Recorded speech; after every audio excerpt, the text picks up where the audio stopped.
జూబ్లీహిల్స్ లో ప్రచారం జోరందుకుంది. పోలింగ్ కు సమయం దగ్గర పడుతున్న కొద్దీ ప్రధాన లీడర్లంతా నియోజకవర్గంలో తిష్టవేస్తున్నారు. మహిళలు, మైనార్టీల ఓట్లే కీలకం అవ్వడంతో వారిని ప్రసన్నం చేసుకునే పనిలో పడ్డారు. వారిపై హామీల వర్షం కురిపిస్తున్నారు.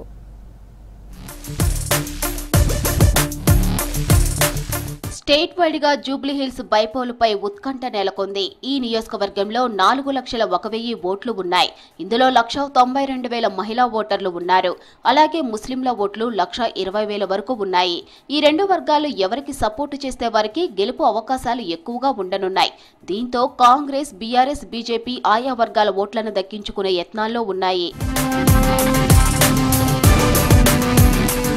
షేక్పేట్, బోరుబండ, ఎర్రగడ్డ డివిజన్లలో ముస్లింల ఓట్లు ఎక్కువగా ఉంటాయి. వారి ఓట్లు గంపగుత్తగా దక్కించుకునేందుకు కాంగ్రెస్ పక్కా ప్లాన్తో ముందుకెళ్తోంది. బోరుబండ, ఎర్రగడ్డ, రెహమత్ నగర్ ప్రాంతాల్లోని ముస్లింలు గ్రేవ్యార్డ్ లేకపోవడంతో చాలా ఇబ్బందులు పడుతున్నారు. దీంతో వీరికి ఖబరస్థాన్ కేటాయిస్తామని హామీ ఇచ్చింది కాంగ్రెస్. అలాగే అజారుద్దీన్కి మంత్రి పదవి ఇచ్చి ఆ వర్గాన్ని ఆకట్టుకునే ప్రయత్నం చేస్తోంది. ఎంఐఎం నుంచి పూర్తి మద్దతు రావడంతో మైనారిటీల ఓట్లన్నీ తమకే పడతాయని కాంగ్రెస్ నేతలు ధీమాగా ఉన్నారు. పైగా కాంగ్రెస్ అభ్యర్థి నవీన్ యాదవ్ గతంలో ఎంఐఎం నుంచి పోటీ చేయడం కలిసి వస్తుందని చెప్తున్నారు హస్తం నేతలు. మరోవైపు బీఆర్ఎస్ మైనారిటీ ఓట్లను చీల్చి తమ వైపు తిప్పుకునే పనిలో పడింది. గతంలో బీఆర్ఎస్ ప్రభుత్వాన్ని తిట్టిన Hyderabad youth corruption founder Salman Khan ను పార్టీలో జాయిన్ చేసుకుంది. ముస్లిం యువతలో ఆయనకు ఉన్న ఫాలోయింగ్ కలిసి వస్తుందని బీఆర్ఎస్ భావిస్తోంది. ప్రతిరోజు నియోజకవర్గంలో సల్మాన్ ఖాన్ తో ప్రచారం చేయిస్తోంది. గత ఎన్నికల్లో మైనారిటీలు తమ వైపే ఉన్నారని, ఇప్పుడు అదే జరుగుతుందని బీఆర్ఎస్ నేతలు చెప్తున్నారు. మరోవైపు 1,92,000 ఓట్లున్న మహిళలపై ఫోకస్ చేశాయి ప్రధాన పార్టీలు. మహిళలందరికీ ఫ్రీ బస్ ఇచ్చామని కాంగ్రెస్ చెబుతోంది. నియోజకవర్గంలో కొత్తగా మహిళా సంఘాలు ఏర్పాటు చేసి వారందరికీ లోన్లు ఇచ్చింది. ఎలాంటి వడ్డీ లేకుండా ఇచ్చిన రుణాలతో మహిళలు బిజినెస్ చేస్తున్నారని కాంగ్రెస్ నేతలు చెబుతున్నారు.